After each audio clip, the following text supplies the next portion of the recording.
No role plays, just real. Chris and Lorenzo share 4 decades of combined experience to help you become a more effective leader. We've never really, as a workforce, spent a lot of time on making sure we're developing good leaders. We'll be able to share stories, experience, mistakes, failures, successes. This is Hacking Your Leadership. Welcome to Hacking Your Leadership. I'm Chris. And I'm Lorenzo. And Lorenzo, on this episode, we're going to be discussing part 5 in our 5-part series on our Leader of Leaders episodes. If you are joining us for the first time this month, the acronym S.P.A.C.E is what we've been using to go over these 5 episodes. We talked about setting clear expectations, personalizing support, accepting your role. Last Monday, we talked about curiously questioning. And on this final episode in the series, we're going to be talking about encouraging risk. And again, this is the kind of thing where you do these in order for a reason. You can't just start out with encouraging risk if you haven't done your due diligence of the other parts of this first. You'll probably end up in a bad place as opposed to a good place. But if you have done those other 4 things, then a large part of transitioning from a leader of individual contributors to being a leader of leaders is you have to start encouraging risk. And I'm wondering where you've seen this happen, Lorenzo, in terms of leaders getting tripped up on this. It's interesting because I think a lot of encouraging risk is actually kind of building confidence to a degree, and helping people to understand that it's okay and expected that you're going to make some mistakes. And I think where leaders get caught up is this belief that as the leader, I can kind of shield you from making any mistakes, or I can give you advice, or when you mention an idea, I can say, oh, well, you shouldn't do that. You know, do you know why you shouldn't do that? And kind of everything becomes this teachable moment. Everything becomes this, let's avoid making a mistake. Let's avoid doing something maybe we've done in the past and not had success with. Instead of saying I love that you're thinking about this in a different way. Like, walk me through how you got there. What are the things that you considered when you made this type of a decision, or have you considered what the roadblocks might be? So it's like more of this element of being able to be supportive, but also building their confidence in appreciating the fact that their approach may be different, or that if their strategy might be a little bit risky, or they might not know exactly how it's going to end up, but this feels like the right thing to do.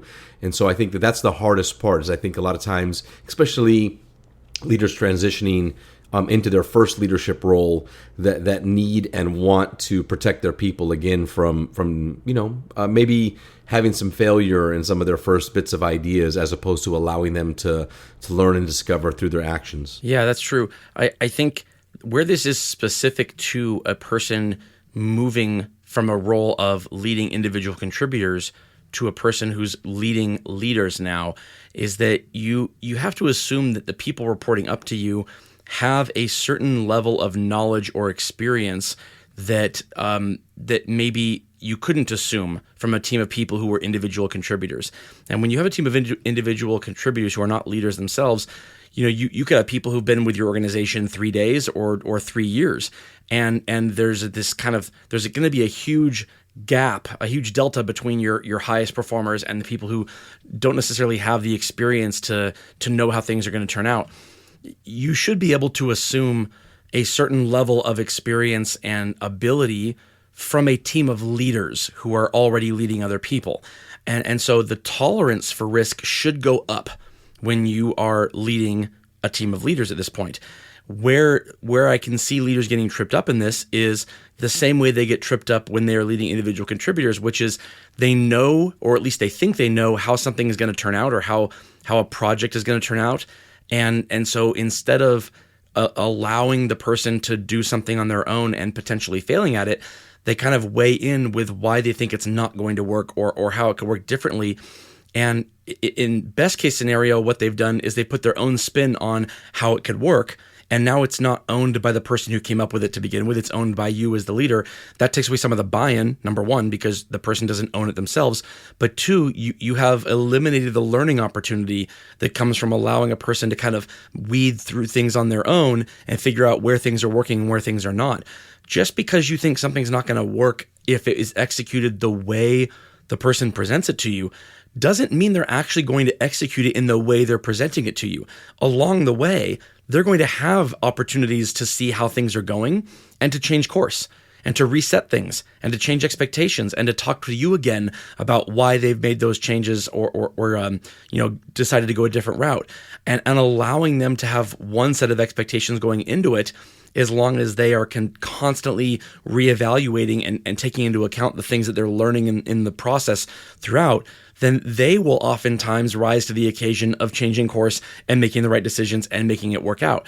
And so it does you no good as a leader of leaders to stifle that in the interest of decreasing risk, because they might not encounter the same roadblocks that you encountered when you did this for the first time. Towards the end of this acronym, really a lot of what we've spoken about is creating the space to allow a leader to lead people when you are a leader of leaders. And what you were just talking through is that idea of making sure that that your people, your leaders' ideas are the ones that hold weight. Your leaders' insights are the things that are taken into consideration. Of course, you play a major role in helping to direct, maybe provide perspective, taking into account, the reason why you are a leader of leaders is that, being able to negotiate ideas, bring people together, allow for healthy debate, allow for healthy debate to happen. All of these things are things that you need to do to show up in regards to making sure that you're creating a great culture. But to provide your leaders with space, a lot of times means to give them the space to ideate, to think, to get to the right answer, to get down the path of talking to one another or talking it out loud or sharing an idea, even if it's in its infancy, even if the idea feels right that they're taking a different approach to something, even if the details aren't fully baked out yet, even if the strategy they're talking about to begin with, doesn't seem like it might work that way. You're right. Like, it's going to take kind of turns throughout the whole process there. It will not take any turns if you shut it down. It will not take any turns if you say, like, well, actually, this is the right direction you should go. And if you want to get this done, this is the way to do it. Like, those things just completely stifle the ability for that leader to be able to take on some risk and take on some ownership of something. And that's what I think most, is that when leaders have an idea, it's their idea. If you're having some dialogue and you're saying, like, this is something we need to solve for, or this is something that we're working on, and you talk to leaders and say, like, well, maybe based on my experience or what I've seen, this might be something we could do. What do you all think?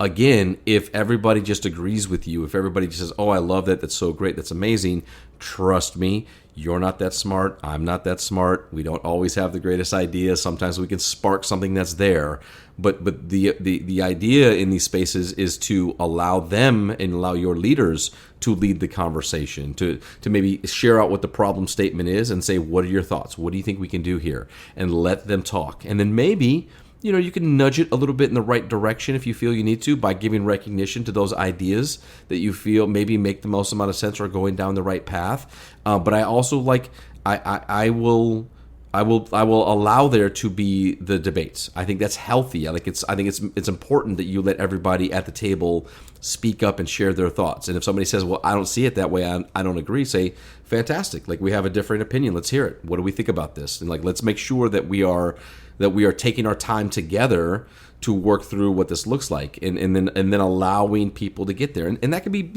it can be painful sometimes if we're impatient. It can be painful if we need to get something done, if there's some urgency to something. But I think in most cases there's not, we create our own urgency in a lot of times. And I think that it's healthy to allow that to happen, and you should, as a leader of leaders, allow that to happen and be very conscious of that, and then be very conscious of times when you speak up or what you share or what you validate, knowing that can have an influence on where the conversation goes as well. Where I see this, and here's my my parenting reference, and I haven't thrown one of these in a while, so I'm excited to be able to do so. For those of you playing Hacking Your Leadership Bingo today, the parenting reference is that there's a difference between saying the stove is hot and saying stay away from the stove, it is hot. And this is how I look at it, is that as a leader of leaders, your job or your role is to potentially add context that leads your people, leads the people reporting to you to make whatever decision they feel is right, not to tell them what the decision is. And so if I'm saying to my child, stay away from the stove, it is hot, I've not just told them it's hot. I've told them what their action needs to be. And instead, if I just say the stove is hot, do what you will with that information, basically, then at some point in time, they're going to eventually touch it. And then it's like, oh, it is what it is. But you've added the context of the thing that is, kind of immovable, right? And that could be a scorecard that is important to the company that you have to consider when doing something. It could be a parameter that says what you have to do in terms of the amount of times you meet with your people, or the non-negotiables of how an outcome is. Adding that context in can be a good thing in terms of making sure that they consider something they may not have considered. But if you yourself are taking that context and interpreting that into the action and then sharing what the action should be, you've now just overstepped what your role is as a leader of leaders. Instead, take a step back and say, here's the context. These are the things that are immovable. You may know this already, but you may not. So here's my job to add this in. Now do what you will with the information. I trust that you will, make the right decision, whatever that is. And there isn't necessarily one right decision. That's the other part of this, is that there could be many right decisions.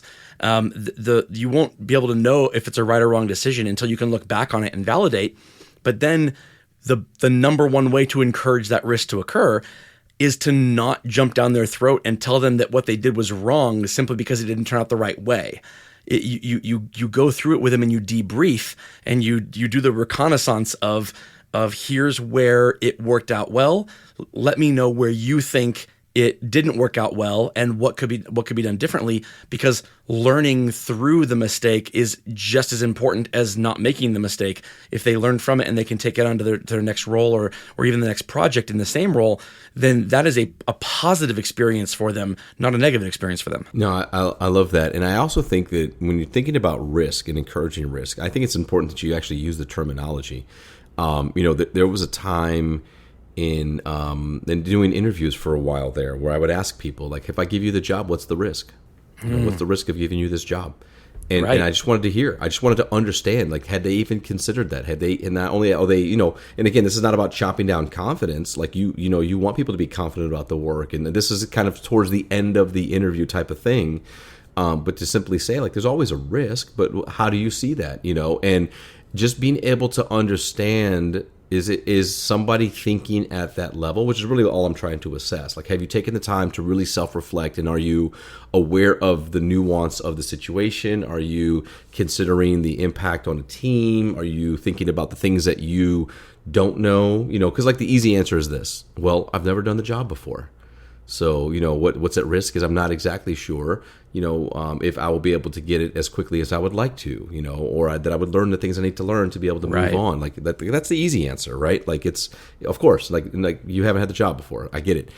The ones that I appreciate are the ones when somebody says, well, what's at risk is that I'm learning. I would be learning a lot in this situation. I'd be stretched a lot in my ability to apply what I've been able to do as an individual contributor, maybe into this role where now I'm leading people, and I'm going to make some mistakes. And the risk is, am I able to quickly learn from the mistakes that I make? Am I able to partner and collaborate with other people so that I can reduce the impact of those types of mistakes? Like, it really helps you to understand how deep people are thinking about the roles and the jobs and the expectations of the jobs and the roles. But I think even outside of an interviewing context, when talking to leaders about a strategy, allowing them to kind of work it through and talk about it, and then simply asking, like, okay, so what's at risk here? Like, what are we risking in this type of an approach? What are the things, what do you feel might go wrong? What do you feel, what would happen if this is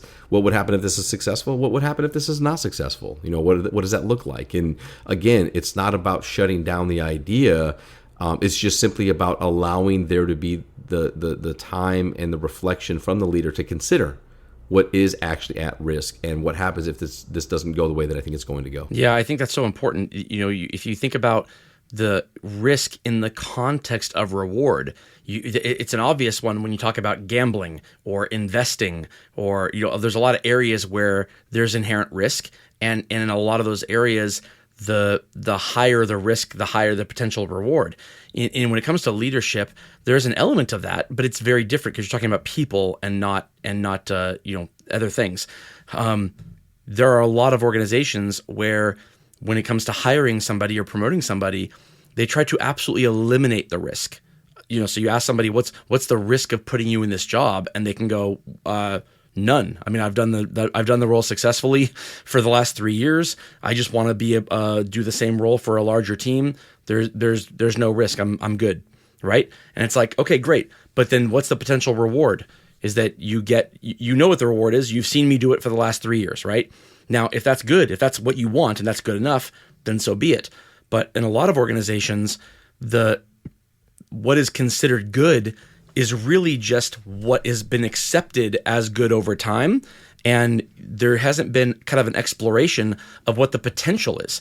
And getting some people in those roles who may not necessarily be the traditional person you would promote or move up through the organization, but a different perspective or a different way, it doesn't mean that you're just kind of throwing caution to the wind. It needs to be a decision made in the context of being able to articulate what the risk is, articulate what the potential reward is, and then following up with the support that person needs to go through with it.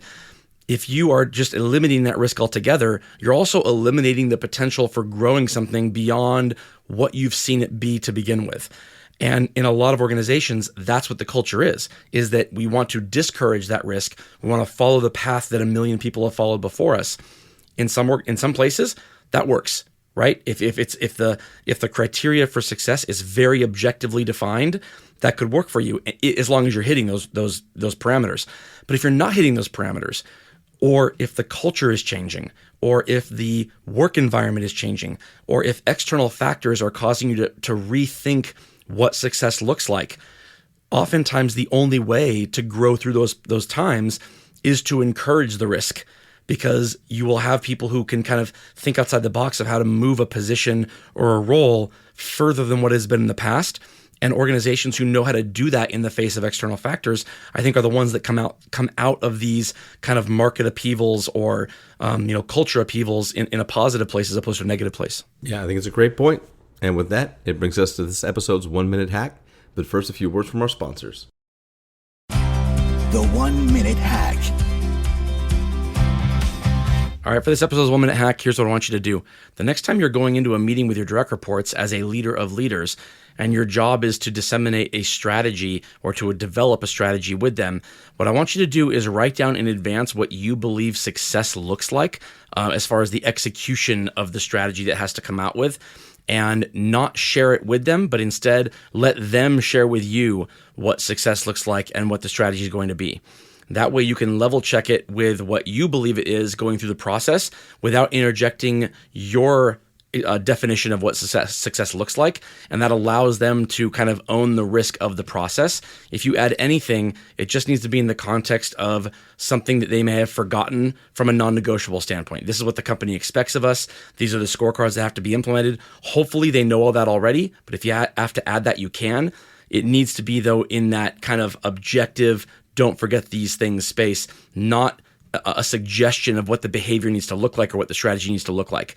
Go through it like that, and you'll have people who don't just try to execute your strategy, but they'll execute their own. They'll learn from the risk taking, and they will probably, in a lot of cases, come out with a solution that is different than the one you defined, which opens the door for a lot of potential learnings going forward, and then more ways of solving the problem as opposed to just your way. Yeah, I think it's a great 1 minute hack, and I think it's when you're considering yourself and when you are looking to encourage risk taking, it's so important that, as I said earlier in the episode, that you're building confidence. And one of the best ways that you can build confidence when you're leading leaders is allowing them to talk through, ideate, debate, have dialogue around whatever it might be, where they get a chance to share their thoughts, their opinions, their perspectives.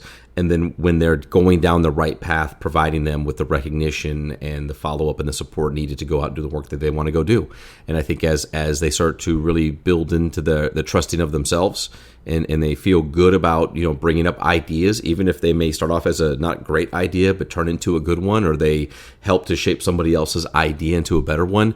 These are all things that from a team standpoint are so important as again you're working with leaders to build their confidence, knowing that type of confidence will cascade to their people. Right. Some leaders of leaders stifle this because their ego gets in the way, and some of them stifle this unintentionally because they're genuinely trying to help. the result is the same. You have a group of people who don't feel encouraged to take risks, whether your intention is pure and good and righteous, or that you're trying to hold somebody back, or you're in fear of your own obsolescence or your role going away. It doesn't matter. The result is the same. You want people that are encouraged to take risk and to make decisions on their own if you want them to be able to do things without you constantly having to do it for them. Absolutely. And with that, it brings us to the end of this episode. This is Hacking Your Leadership. I'm Lorenzo. And I'm Chris. And we'll talk to you all next time.